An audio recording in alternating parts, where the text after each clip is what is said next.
우리는 지난 주일 오전 예배 시간에 허브 오뚜기라는 제목으로 다윗의 밧세바와의 범죄 사건을 중심으로 해서 우리가 하나님 앞에 범죄를 혹시 하게 되었다면 하나님 앞에 진심 어린 회개를 하게 될 때에 하나님께서는 언제나 마다하지 않으시고 우리를 용서하시고 사유하신다 하는 것들을 살펴보았습니다.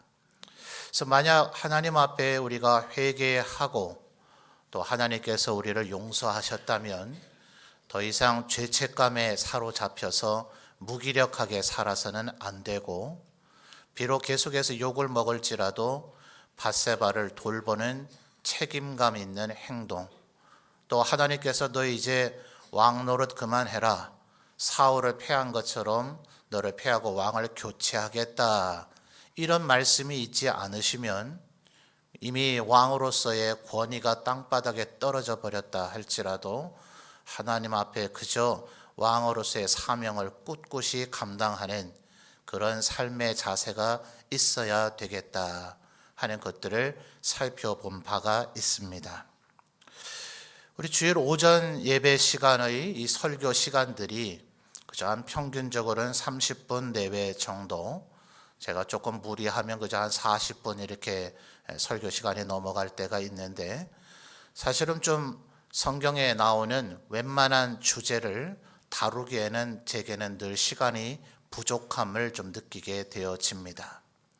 그래서 만약 지난주에 설교만 듣고 우리 성도들이 하나님 앞에 회개하면 하나님이 용서하신다, 그 다음엔 죄책감을 가지 말고 힘차게 살면 된다, 이렇게만 결론을 내린다면 좀 엉뚱한 방향으로 우리의 신앙생활이 흘러갈 수도 있을 것 같아서 시간만 넉넉하다면 지난주에 설교를 이어서 계속해서 다뤘어야 될 내용인데 그렇지 못하기에 오늘 이어서 설교를 하고 있다고 여러분께서 받아들이시면 좋겠습니다. 그래서 지난 설교의 속편이다, 이렇게 여기시면 되겠습니다. 여러분, 우리들이 하나님 앞에 범죄하게 될 때에 그것이 꼭 하나님에게만 범죄하게 되어질까요? 거의 그런 예는 없습니다. 정말 하나님께만 저지르는 죄가 뭐가 있을까요? 아마도 우상 숭배하는 것, 하나님께서 10가지 계명 중 제1로 내 앞에 다른 신을 두지 말라 금하셨잖아요. 그러니 그것이 아마 하나님께 저지를 가장 심각한 죄이겠죠. 예컨대 내 부모를 공경하라, 이런데 이걸 지키지 않으면 하나님 앞에 죄를 짓는 것이지만 동시에 부모님께도 죄를 지은 것이겠죠. 살인하지 말라 하셨는데 누군가를 죽인다면 하나님 앞에 범죄하는 것이지만 그 죽인 당사자에게나 그 유가족들에게 범죄한 것이겠죠. 간음하지 말라 하셨는데 간음을 해버리면 그 하나님 앞에 범죄하는 것이겠지만 당사자나 관련된 많은 사람들에게 범죄하는 것이겠죠. 사실은 대부분의 죄는 하나님과 나와의 관계 속에서만 이루어지는 것이 아니라 반드시 그 죄악의 저질러지는 과정 속에서 나로 인해 마음의 상처를 받거나 시험을 받게 되는 사람들이 생겨지게 되므로 사람에게도 죄를 짓게 되어집니다. 그러나 우상숭배와 같은 것, 오직 하나님께만 죄 짓는 것이 아니겠는가? 그것 또한 그렇지 않습니다. 우리의 마음속에 내가 하나님 아닌 우상을 숭배하고자 하는 마음을 먹고 있으면 그것이 내 마음속에서 영원토록 감추어지는가? 아니요. 사람의 생각은, 사람은 영적인 존재라서 그 사람이 무슨 생각과 무슨 사상에 사로잡혀 있는지가 주위 사람들에게 느껴지게 되고 영향을 미치게 됩니다. 정말 극도의 보안 가운데 내 마음속에만 은밀히 내가 우상을 숭배한다 하더라도 가족을 비롯한 가까이에 있는 지인들은 그것을 언젠가는 느끼게 되어져 있습니다.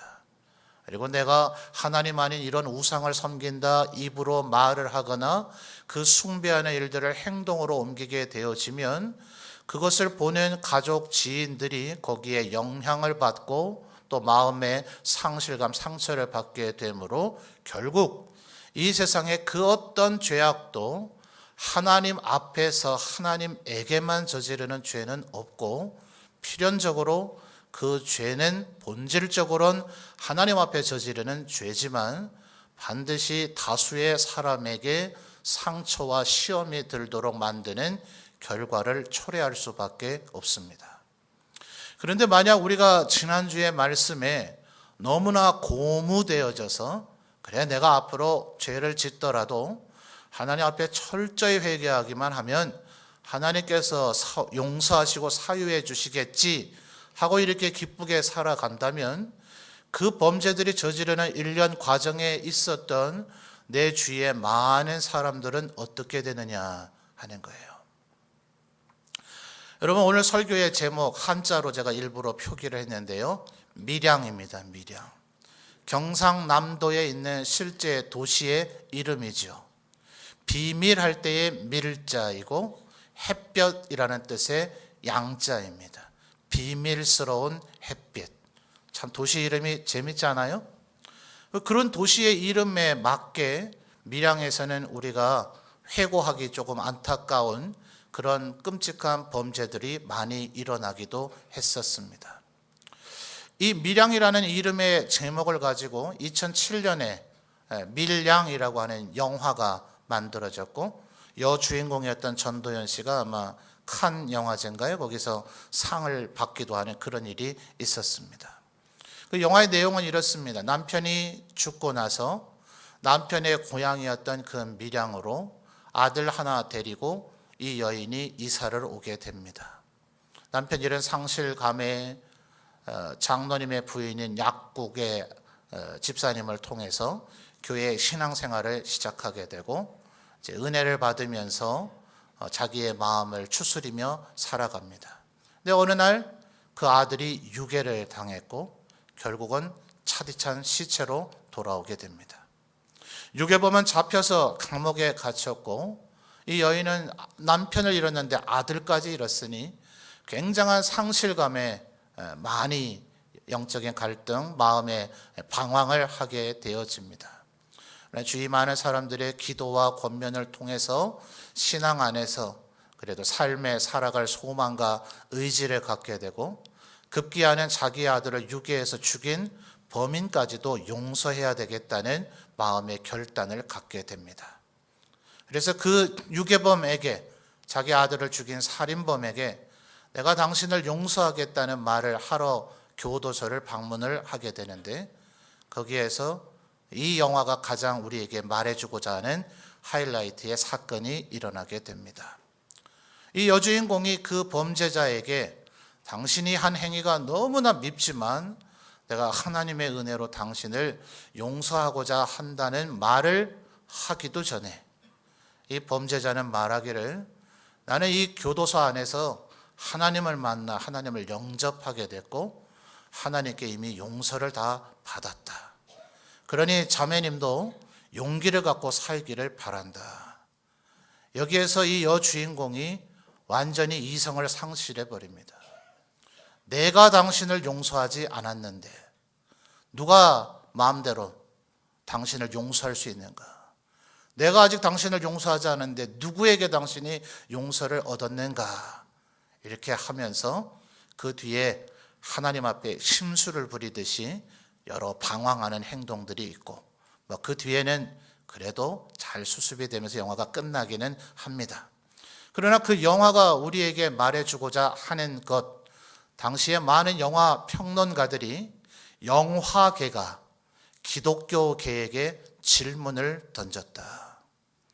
혹시 당신들은 수많은 죄를 저질러 놓고서 하나님 앞에 회개한 후에는 당신들의 죄로 인해서 상처를 받고 마음에 시험 든 사람은 나 몰라라 하고 있지는 않느냐, 그렇게 질문을 던졌다고 당시의 영화 평론가들은 그 영화를 논평했었습니다. 여러분, 오늘 본문에 나타난 야곱을 보십시오. 이 야곱은 절대로 그렇게 하지 않았습니다. 여러분, 지난주에 우리가 살펴본 다윗조차도 이 면에서는 온전하게 뒷수습을 잘 하지 못했습니다. 지난주에 우리가 살펴본 대로 우리야, 밧세바는 원래 우리아의 아내였었죠. 햇사람, 히타이트 족속 우리아의 아내. 그래서 아마 이 우리아가 유대 사회에 귀화를 해 있으니까 구약 율법을 지키며 살았겠죠, 나름대로는. 만약 이 우리아의 집안의 친족들, 형제들이나 친족들이 같은 집안이 함께 유대 사회에 귀화를 했다면 남편을 잃은 밧세바를 그들 가운데 촌수가 가장 가까운 남성이 돌봤을 거예요. 아내로 삼아서. 그런데 나단 선지자가 와서 그 다윗의 범죄를 적나라하게 드러내기 전까지 다윗 왕이 그 여인을 왕실로, 왕궁으로 데리고 가죠. 그것은 성경에 그런 얘기가 표현이 안 되어 있다 하더라도 유대 사회 안에는 밧세바를 돌봐줄 시댁의 남자라는 존재들이 없구나. 이걸 우리가 알 수가 있습니다. 자, 그러면 다윗 왕은 이 우리야 혹은 밧세바의 이 일에 대해서 돌보고 사과해야 될 대상들이 전혀 없었을까요? 그렇지 않습니다. 세월이 한참 흐르고 나서 그의 아들 압살롬의 반란이 일어나죠. 헤브론에서 나는 하나님을 예배하겠다 그러고 이 국가 안에 많은 지도자들을 초대합니다. 왕이 사랑하는 아주 으뜸 가는 아들이고 누가 봐도 똑똑하고 지혜가 4년 동안 예루살렘 왕궁 입구에서 왕을 대행해서 재판까지도 했었잖아요. 그래서 성경에 보니 백성들의 마음을 얻었더라. 존경받는 왕자가 헤브론에서 하나님께 예배를 드리겠다고 하니 안 올 사람이 어디 있어요? 와서 초대 드리면서 함께 예배 드리자는데 그 초대에 응해서 수많은 사람들이 갔더니 압살롬이 거기서 스스로 왕임을 선포합니다. 자, 대다수의 사람들은 그런 일이 벌어졌는지 모르죠. 아무개도 초대받아 갔다면서 그 소문이 퍼지기 시작하자 그 사람이 단순히 예배드리러 갔다가 속아서 압살롬 편에 서 있는지, 애초부터 압살롬이 왕이 되려고 했는데도 거기에 찬성과 지지를 표해서 헤브론으로 갔는지 알 길이 없잖아요. 이미 대세는 기울어 보이고 웬만한 사람은 압살롬 편에 가 있다 하니 아이고 이러다가 내가 다윗 왕 옆에 서 있다가 반역자로 나까지 죽겠다 싶어서 전부 다 그 뒤에는 헤브론으로 모이기 시작합니다.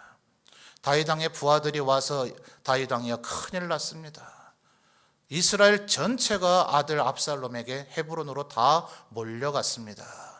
그런데 다윗 왕이 그 부분에서 전혀 요동치지 않습니다. 놀라지 않습니다. 그런데 계속해서 오는 전령들 가운데 한 전령이 말하기를 다윗 왕이여 아히도벨마저도 압살롬 편에 섰습니다. 그때의 다윗 왕이 두려워했다 합니다. 이 아히도벨은 나이가 아주 많은 현자로서 굳이 비교한다면 우리 동양고전 삼국지의 제갈량에 버금가는 사람입니다. 그의 입에서 나온 말은 마치 하나님의 입에서 나온 말과 같더라. 모든 사람들이 그렇게 여겼다. 얼마나 지혜와 명철이 대단했으면 그런 평가를 받았을까요? 그래서 이스라엘 전체가 압살롬 편에 가담했다 하더라도 두려워하지 않았던 다윗이 아히도벨이 가담했다 하니 두려워하기 시작을 했다고 성경은 얘기해 주고 있습니다.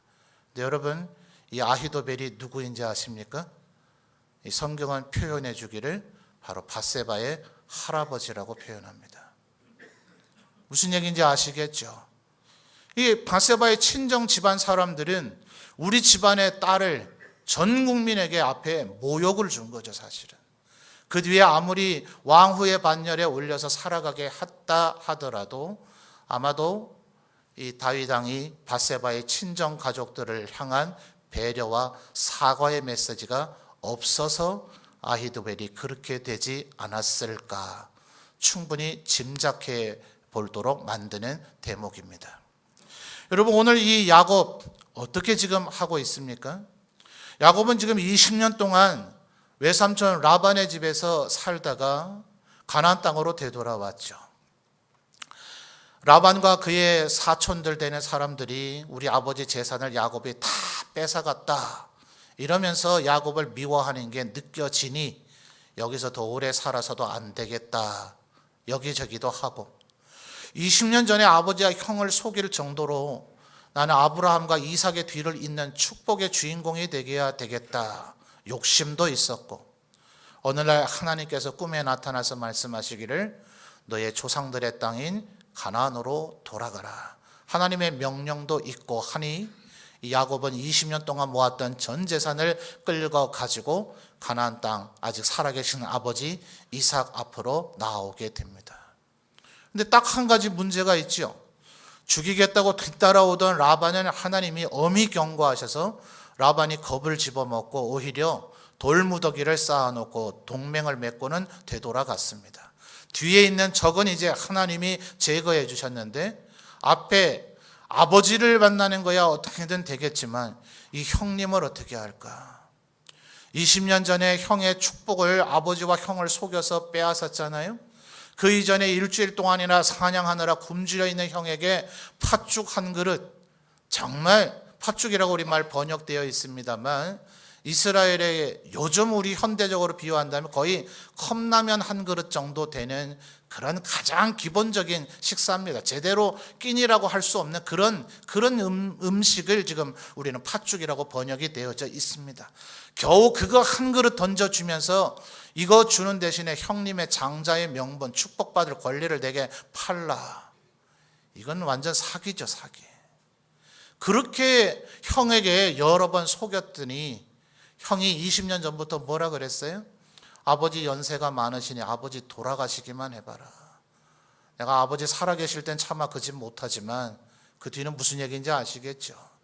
그렇게 일을 갈았었던 형님이 자기가 온다는 소식을 듣자 400명을 끌고 나온대요. 오늘 33장 1절에 나오죠. 야곱이 눈을 들어보니 에서가 몇 명 데리고 와요? 400명이요. 대단한 환영 인파를 만들어 주려고 그랬을까요? 아니요. 이거는 뭐 묻고 따지고 분석해 볼 필요가 없이 400명을 대동해서 나오는 것은 야곱 집안을 몰살시키겠다는 의도입니다. 형의 분노가 가시지 않은 거죠. 야곱은 이 라반의 집에서 20년 동안 사는 동안 하나님 앞에 철저히 훈련되어지고 회개 많이 했습니다. 라반이 10번 이상 야곱을 속여대니 그럴 때마다 야곱이 뭐 결혼식 때부터 그랬잖아요. 라헬을 그렇게 좋아한다고 해서 라헬 달라고 7년 열심히 일을 했더니 결혼식이라고 하고 첫날 밤 지내고 아침에 눈 떠보니 누구예요? 옆에 누워있는 건 레아더라. 그러면 7년 더 일해라. 일주일 뒤에 일단 라헬을 줄 터이니까 14년 일해라. 옛날에 색시를 얻을 때는 신부의 집에 지참금이라 해서 돈을 내는 풍습이 있는 집안 나라들이 많이 있었습니다. 그러나 성경학자들은 말하기를 아무리 그럴지라도 아내 2명을 얻기 위해서 14년간 숙식 제공을 해줬다 할지라도 무상으로 노동하는 것은 노동착취다. 14년 동안 기본적으로 일단 야곱은 속으면서 살아왔고요.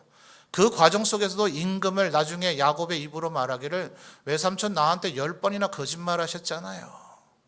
하나님께서 야곱을 다루시는 거죠. 너 태어날 때부터 속이는 거 좋아하지? 형 속이고 아버지 속이는 거 아주 양심에 가책도 없이 밥 먹듯이 했지? 너도 한번 겪어봐라.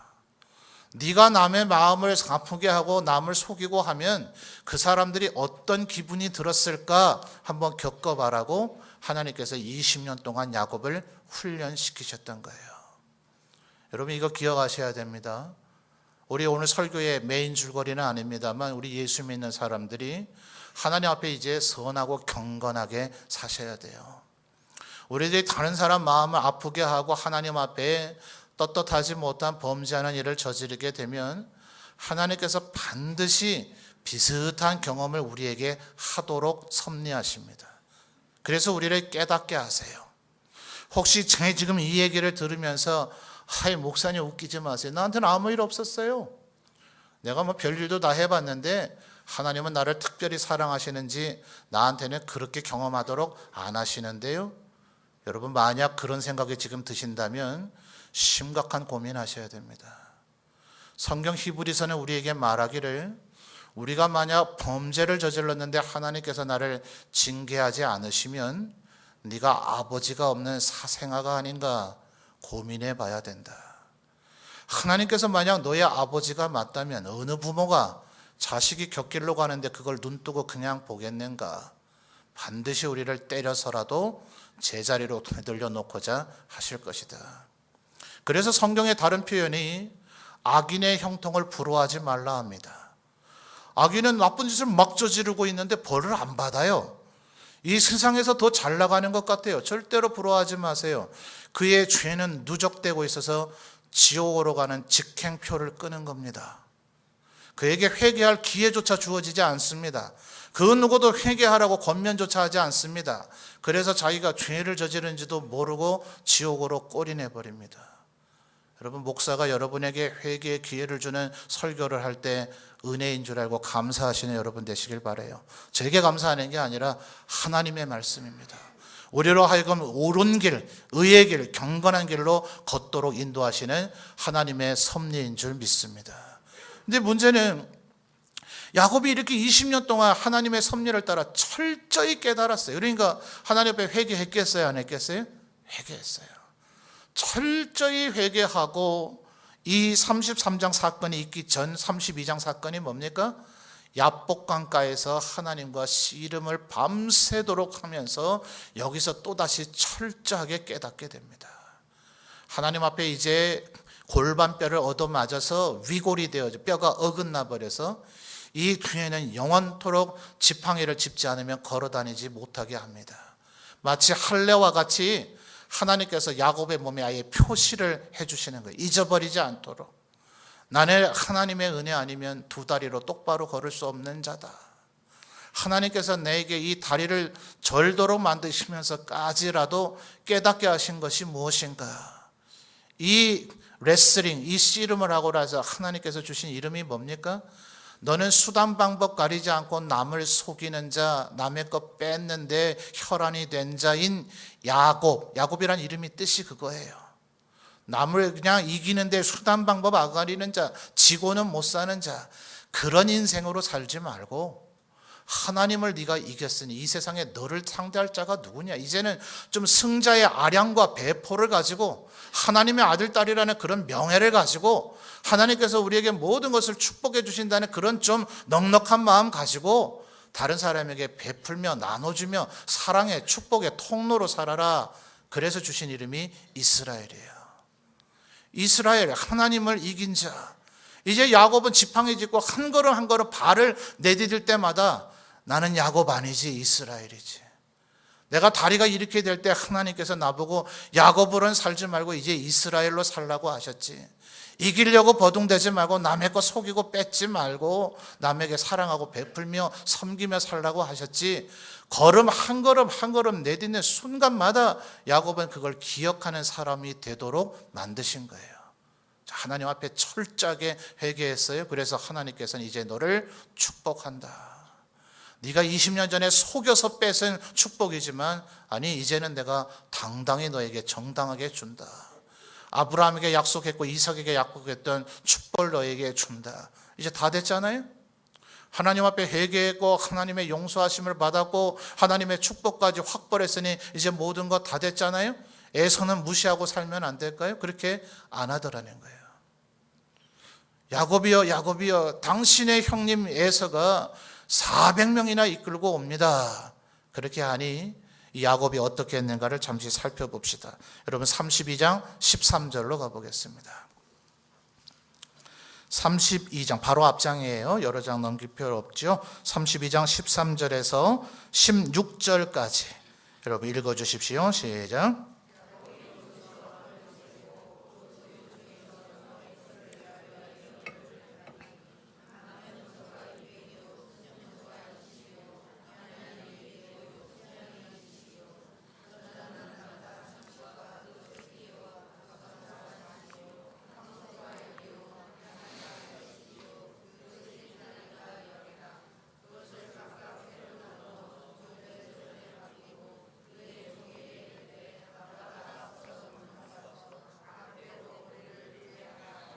아멘. 자, 16절을 보니까 앞에 14절, 15절에서 열거한 것들을 각각 어떻게 했어요? 때로 나누고 그 때들의 거리를 두게 하라는 거죠. 이 모든 것을 한 번에 선물로 드린 게 아니에요. 예물로 형님에게 선물을 보내는데, 자 14절부터 봅시다. 최소 몇 무대기로 몇 팀으로 나눠졌을까요? 암염소, 그 다음에요 순염소, 그 다음에요 암양, 그 다음에 순양, 그 다음에 낙타와 새끼는 아마 어미 낙타와 함께 보내지 않았겠어요? 전나는 낙타, 그 다음에요 황소요, 그 다음에요 암나귀와 그 새끼 나귀. 그러니까 대충 몇 무대기 정도 될까요? 아마 뭐 7무대기 정도, 7, 8 뭐 이런 정도로 나누어서 보냈을 거예요. 여러분 무슨 효과인지 아시겠습니까? 한 번에 어마어마한 선물을 받는 것보다 조금 작더라도 선물을 여러 번 받으면 사람의 마음이 풀립니다. 여러분 만약 우리가 해야 되는 것은 하나님 앞에 회개했다고 해서 그 사람의 마음이 누그러지지 않습니다. 여러분 벌써 한 10년, 15년 전쯤인가요? 우리나라 조선일보에 광수생각이라고 하는 만평이 실렸었어요. 만화가 크게 이렇게 한 컷 실린데 만화가가 이름이 광수라서 일명 그 만평의 제목이 광수생각입니다. 거기에 이제 유치원 교사가 등장하고 어린아이로는 뽀리라고 하는 아이가 주인공으로 등장을 해요. 유치원 선생님이 아이들에게 묻습니다. 자, 너희들이 만약 버스를 타고 가는데 버스가 흔들려서 남의 발을 밟았다 치자. 자, 그럼 뭐라고 말해야 될까? 5글자야 정답은. 이렇게 얘기했습니다. 여러분 정답이 뭘까요? 예? 미안합니다, 죄송합니다 이래야 되죠. 근데 이 뽀리라고 하는 아이가 손을 번쩍 들어요. 선생님 이걸 어쩐다? 똑같은 5자지요. 근데 그 만평은 사과하지 않는 이 시대를 논평하고 있는 겁니다. 사과하지 않아요. 여러분 우리가 아무리 하나님 앞에 회개했다 할지라도 우리의 마음에 시험을 들게 하고 마음에 상처를 입힌 사람이 있다면 그 사람에게 사과해야 됩니다. 한번 연습해 보십시다. 미안합니다. 죄송합니다. 용서하세요. 뭐 이런 말들을 좀 할 수 있어야 됩니다. 여러분 이거 하는 게 용기입니다. 이거 하는 게 은혜입니다. 이거 하는 것이 그것이 성숙된 믿음입니다. 죄송합니다만 저는 경상도에서 태어난 사람은 아니고 경상도 집안도 아닌데 경상도 남자분들을 모독하려는 건 아닙니다만 우리 남자들 이런 거 잘 못해요. 제가 결혼한 지 한 3, 4년쯤 됐을까요? 어느 날 아내한테 여보 미안해 이랬어요. 그랬더니 아내가 눈물을 주르륵 흘려요. 그러면서 하는 말이 당신이 지금 결혼하고 나서 미안하다는 말을 처음 한 줄 아세요? 아닌데 나 했는데 안 했대요. 가만 생각해 보니까 안 했어요. 내가 이런 마음이 안 느껴지나? 지금 날 보면 내가 미안하다고 여기고 있는 건 모르겠나? 내가 말하는 말과 나의 행동을 보면 내가 지금 미안함을 느끼고 있다는 걸 정녕 모르겠더냐 말이더냐 이러고 살아왔던 거예요. 한 번도 미안하단 말은 안 하고 저조차도 미안하단 말이 인색했었구나 하는 것을 그때 충격적으로 느꼈던 기억이 있습니다. 혹시 우리 그러고 있지는 않습니까? 내 마음 알겠지. 내가 자기에게 잘못했다는 것 알겠지.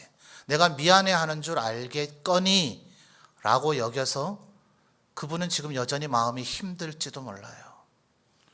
우리는 하나님 앞에 회개하고 하나님께서 용서하셨다고 여겨져서 여전히 예배 동안에도 은혜를 누리고 하나님 앞에 신이 나서 교회 사역도 하고 봉사하고 있는데 여러분이 그 신나는 모습을 보고 저 사람이 나를 그렇게 힘들게 해놓고 자기는 저렇게 신나서 하나님의 은혜를 누리며 산다 이러고 있는 이가 있을지도 모른다 하는 거예요.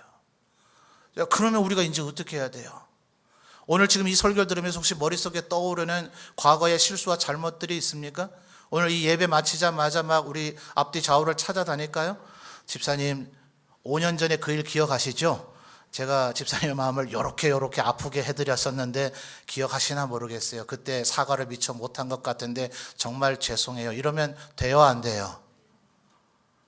아니 그런 일들 가운데는요 나만 마음에 나쁜 의도로 먹었을 수도 있어요. 내가 마음속으로 그 사람 저한테 한번 괴롭혀 볼까? 한번 좀 이렇게 좀 마음 상하도록 만들어 볼까? 이런 걸 마음속으로 생각하고 이렇게 시도하다가 실패한 일일 수도 있어요. 그분 알아요? 몰라요?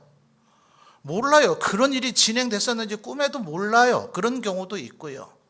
또 혹은 5년 전에 그런 일이 있었다 하더라도 밑에 찌꺼기와 앙금이 조금 남아있을 수는 있지만 이미 대부분 잊어버렸을 수도 있어요. 근데 이제 와서 사과하겠답시고, 집사님 20년 전에 기억 안 나세요? 제가 이렇게 집사님을 힘들게 하는데 기억 안 나세요? 이게 사과가 돼요? 안 돼요? 안 됩니다. 여러분, 또 이런 경우도 있어요. 벌어진 일들 가운데 뭐 여러 가지 상황들이 있었을 수 있잖아요. 뭐 1번 상황이 벌어져서 그것이 2번이 되고 3번이 돼서 8번까지 갔는데 내가 생각한 건 내가 7번을 제일 잘못한 것 같아요.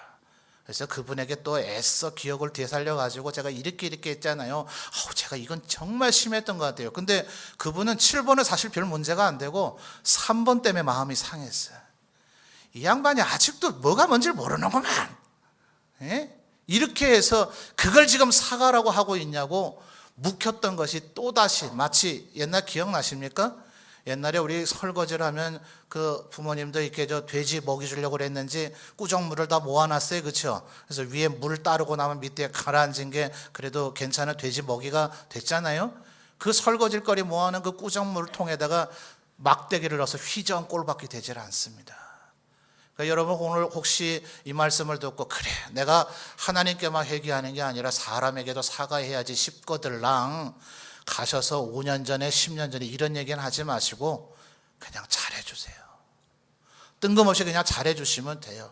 이 사람이 왜 나한테 잘해주나 묻지 않습니다. 묻지 마세요. 또 누가 여러분에게 이유 없이 갑자기 잘해주거든, 아유 그냥 내가 이쁜가 보다, 내가 원래 사랑스러웠는데 그동안 표현을 못했는가 보다, 절대로 나한테 과거에 뭔가 잘못한 게 있었는가 보다, 이런 생각 하지 마시고 이제를 나를 사랑하려고 굳은 결심을 했는가 보다 여기시고 그 사랑 받으시고 여러분도 사랑하시고 이러면 됩니다. 굳이 과거의 일을 되뇌지 말고. 여러분, 오늘 이 32장과 33장의 야곱의 모습을 보세요. 형님 20년 전 기억나시죠? 이런 얘기 안 해요. 그때 제가 거짓말해가 많이 속상하셨죠? 이런 얘기 안 해요. 그때 팥죽이 좀 맛이 없었죠? 이런 얘기 안 합니다. 그냥 뜬금없이 선물을 막 보내는 거예요. 여러분, 잠언에 보면요, 선물은 사람의 마음을 얻는데요, 사람의 마음을 기쁘게 해준대요. 무슨 어마어마한 선물 필요 없잖아요. 그냥 전 한 장 구워서 갖다 주시면, 김치 담근 거 아직 남았거든요. 그 집도 김장 많이 했어요. 근데 김치 떨어지지 않았어 이러면서 한 포기 줘보세요. 우리 집에 김치가 지금 너무 익어서 신내가 나도 묵은지가 되고 있어도 그렇게 받으면 왠지 기분 좋습니다. 그런 거 6번 7번 하다 보면 혹시 과거에 묵어있는 앙금이 있다 하더라도 다 녹아 사라지더란 말이에요. 심지어 잠언 말씀을 보면요, 여러분, 선물은 좋은 거예요? 나쁜 거예요? 뇌물은 좋은 거예요? 나쁜 거예요? 나쁜 거죠? 근데 선물과 뇌물의 경계선이 어디예요? 어디까지가 선물이고 어디까지가 뇌물이죠? 아마도 뇌물은 내가 그걸 줌으로써 뭔가의 어떤 피드백이나 보답이나 어떤 뭔가 이익을 바라는 것이겠죠. 선물은 아닌가요? 총각들이 처녀들에게 선물 왜 줄까요? 바라는 게 정말 없을까요? 정녕 모르세요? 선물과 뇌물의 경계는 사실은 모호합니다. 그래서 잠언은 선물만 사람의 마음을 얻는다고 얘기하는 게 아니라 뇌물이란 표현을 쓰면서 그 뇌물의 양면성을 얘기합니다. 뇌물조차도 사람의 마음을 얻는다. 그 사람의 마음을 얻는 데는 유용하다. 근데 여기에 또 착각하셔서 막 재산 통장 헐어가지고 뇌물 장만하고 이러지 마십시오. 뇌물을 통해서 얻고자 하는 시도는 실패한다. 이 두 가지가 잠언 속에서 표현되어지고 있습니다. 그러니까 선물 뇌물 아니야? 특별히 요즘에 뭐 김영란법도 시행되는 이 시대를 살면서 에이 뭘 서로에게 뭘 주고받고 해. 아니요.